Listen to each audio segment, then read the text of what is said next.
Senior सहाफ़ी और तजियाकार हामिद मीर के मुताबिक 2018 के इंतखाबात से कबल एक दिन जनरल बाजवा ने उस वक्त के DGISI जनरल नवीद मुख्तार और उनके नायब फैज़ हमीद की मौजूदगी में शहबाज शरीफ से कहा कि अगर आप वज़ीर आज़म बन जाएं तो आपकी काबीना में कौन कौन शामिल होगा। शहबाज शरीफ को समझ आ गई कि मेरे साथ डील करने की कोशिश की जा रही है। उन्होंने कहा कि पार्टी क़यादत से सलाह मशवरे के बाद ही काबीना बनेगी। फिर इन्हें कहा गया कि आपको अपने भाई नवाज शरीफ की सियासत से दूरी इख्तियार करना होगी। हामिद मीर के मुताबिक आजकल कुछ सियासतदानों के बयानात हमें बार बार मीर तकी मीर की याद दिलाते हैं। तहरीक इंसाफ के रहनुमा जनाब फवाद चौधरी ने फरमाया है, इमरान खान ने पाकिस्तान को मार्शल लॉ से बचा लिया। दलील ये दी कि अगर इमरान खान सदर आरिफ अलवी को नए आर्मी चीफ की तकर्री के नोटिफिकेशन पर दस्तखत से रोक देते तो मुल्क में मार्शल लॉ लग जाता। फवाद चौधरी ने जो भी कहा वो इंतहाई काबिल गौर है, क्योंकि आर्मी चीफ की तकर्री का मामला गैर मामूली ताखीर का शिकार हो रहा था।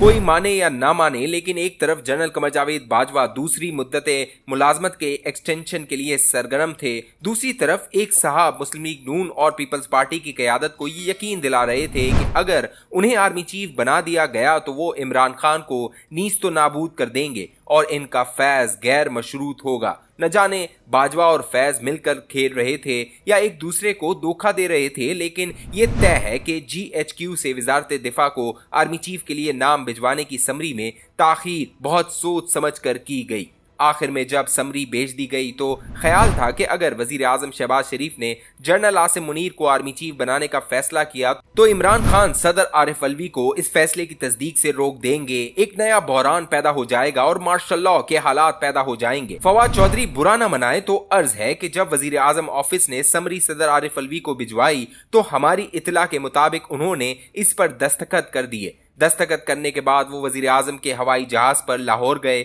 और इमरान खान से मुलाकात की। खान साहब समरी पर दस्तखत से रोकते भी तो कोई फायदा न होता, लेकिन खान साहब को भी मार्शल लॉ के खतरे का एहसास था। उन्होंने सदर को दस्तखत से नहीं रोका और यूं मार्शल लॉ का खतरा टल गया।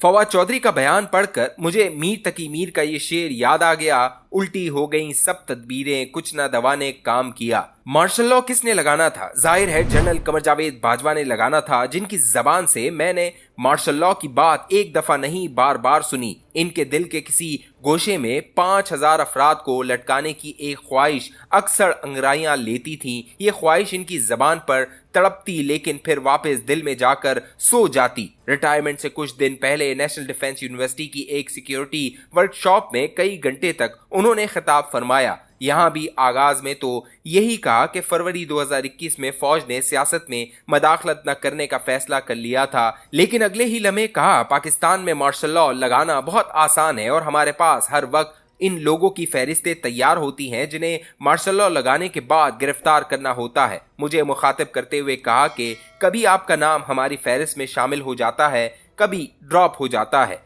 इस दिन उन्होंने मीडिया पर बहुत गुस्सा झाड़ा और कहा कि जब भी हम कश्मीर का मसला हल करने के करीब पहुंचते हैं आप लोग कश्मीर फरोशी की बातें करने लगते हैं। ये इल्ज़ाम भी लगाया कि आप लोग भारी तनख्वाहें लेते हैं और टैक्स भी अदा नहीं करते। जनरल बाजवा तकरीबन हर मुलाकात में हमारी तनख्वाहों पर ज़रूर गुफ्तगू करते थे, अक्सर इनकी इन्फॉर्मेशन गलत होती थी। इस दिन NDU में नसीम ज़हरा ने इन्हें चैलेंज कर दिया और कहा कि आपने टैक्स चोरी का इल्ज़ाम लगाया है तो अब सबूत पेश करें वरना अपने अल्फाज वापस लें। बाजवा साहब ने नसीम ज़हरा को दबाने की कोशिश की, लेकिन जब इस जुर्रतमंद खातून ने भी बुलंद आवाज में आर्मी चीफ से बार बार कहा कि सबूत के साथ बात करें तो पाकिस्तान के ताकतवर तरीन शख्स ने बात बदल दी। हकीकत यह है कि सिविलियंस की कमजोरियां साजिशी जर्नैलों की ताकत बनती हैं। नसीम ज़हरा की कोई कमजोरी बाजवा के पास न थी, लिहाजा उन्होंने 1 मिनट में बाजवा साहब को चुप करा दिया। इस दिन बाजवा साहब ने यह एतराफ़ भी कर लिया कि फौज बहैसियत इदारा न्यूट्रल हो चुकी है, लेकिन उन्होंने ज़ाती हैसियत में इमरान खान को समझाने की काफ़ी कोशिश की। बाजवा साहब एक जमाने में शहबाज शरीफ को भी बहुत समझाया बुझाया करते थे। 2018 के इंतखाबात से कबल एक दिन जनरल बाजवा ने उस वक्त के DGISI जनरल नवीद मुख्तार और उनके नायब फैज़ हमीद की मौजूदगी में शहबाज शरीफ से कहा कि अगर आप वजीर आजम बन जाएं तो आपकी काबीना में कौन कौन शामिल होगा। शहबाज शरीफ को समझ आ गई कि मेरे साथ डील करने की कोशिश की जा रही है। उन्होंने कहा कि पार्टी क़यादत से सलाह मशवरे के बाद ही काबीना बनेगी। फिर इन्हें कहा गया कि आपको अपने भाई नवाज शरीफ की सियासत से दूरी इख्तियार करना होगी। یہ وہ لمحہ تھا جب شہباز شریف ایک چھوٹی سی ہاں کہہ دیتے تو وزیر اعظم بن سکتے تھے، لیکن انہوں نے تینوں جرنیلوں کو صاف بتا دیا کہ وہ ہمیشہ سے فوج کے ساتھ مفاہمت کے حامی رہے ہیں، لیکن وہ نواز شریف کا ساتھ نہیں چھوڑیں گے۔ عرض یہ کرنا ہے کہ جنرل باجوہ ذاتی طور پر عمران خان کو وزیر اعظم نہیں بنانا چاہتے تھے، لیکن شہباز شریف کے انکار کے بعد عمران خان ان کی مجبوری بن گئے۔ عمران خان نے باجوہ کے ساتھ چلنے کی ہر ممکن کوشش کی۔ باجوہ نے کہا کہ اسد عمر کو وزارت خزانہ سے ہٹا کر حفیظ شیخ کو لے آؤ۔ خان صاحب مان گئے۔ جب باجوہ صاحب نے کہا کہ عثمان بزدار کو پنجاب کی وزارت اعلیٰ سے ہٹا دو تو خان صاحب نہیں مانے۔ ساری بات یہیں سے بگڑی۔ خان صاحب کا خیال تھا کہ تحریک عدم اعتماد کے پیچھے باجوہ صاحب ہیں۔ یہ ان کی سب سے بڑی غلط فہمی تھی۔ تحریک عدم اعتماد کے ماسٹر مائنڈ آصف علی زرداری تھے، جنہوں نے شہباز شریف کو اپنا امیدوار بنا کر خود باجوہ کو حیران کر دیا۔